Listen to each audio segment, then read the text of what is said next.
not being satisfied with laser weapons that are both invisible and silent, companies like Boeing have announced that they're going to be taking their laser weapons to the next level. Previously, operators have had to pay close attention to know exactly when they've been firing these silent but deadly weapons. Now their lasers will be equipped with Star Trek and Star Wars sound effects. So next time Boeing's high-energy laser mobile demonstrator shoots down a drone mid-flight, it's going to sound exactly like Han Solo's blaster. But that isn't all that science fiction has influenced. In addition to cell phones and ion propulsion and handheld devices, Star Trek and Star Wars have also influenced futurists like Ray Kurzweil. Kurzweil is once again repeating his prediction that humans will meld with computers in the future. But instead of 2045, Kurzweil is now suggesting cyborgs will be a reality by the 2030s. The director of engineering at Google said that people will soon be able to connect their brains directly to the cloud and augment their existing intelligence with thousands of computers. Thanks to DNA nanobots making the connection, our thinking will become a hybrid of biological and non-biological thinking. Kurzweil adds that by the early 2040s, people will be more like machines than they will be human. And he even suggests that we'll be able to back up our brains like a hard drive. But guess what? Star Trek already conquered this territory in the 90s. I am the Borg.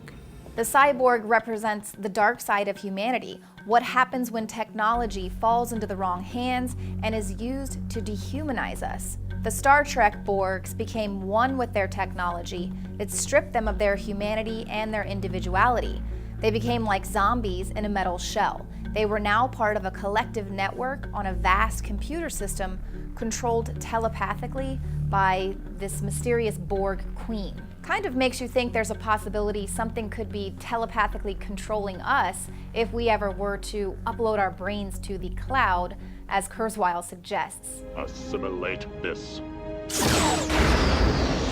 And even though we hear the word singularity by 2045, the fact is, man merging with machine has already happened. Professor Kevin Warwick is head of the Cybernetics and Robotics Department at Reading University in the UK.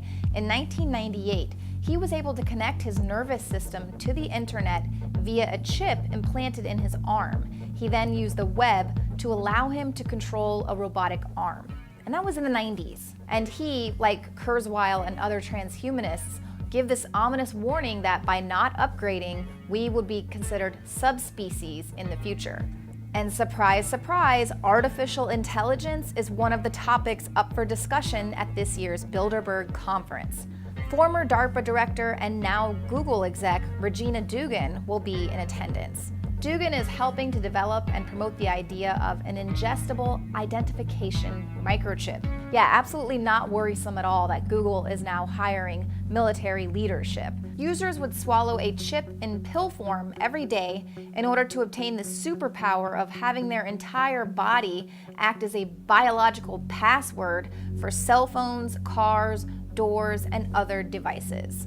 But I'm sure it means absolutely nothing that artificial intelligence will be discussed this week at a top secret meeting of the world's power brokers, when people like Elon Musk and Stephen Hawking have warned that artificial intelligence has the potential to destroy humanity if it falls in the wrong hands. I have one simple request, and that is to have sharks with frickin' laser beams attached to their heads.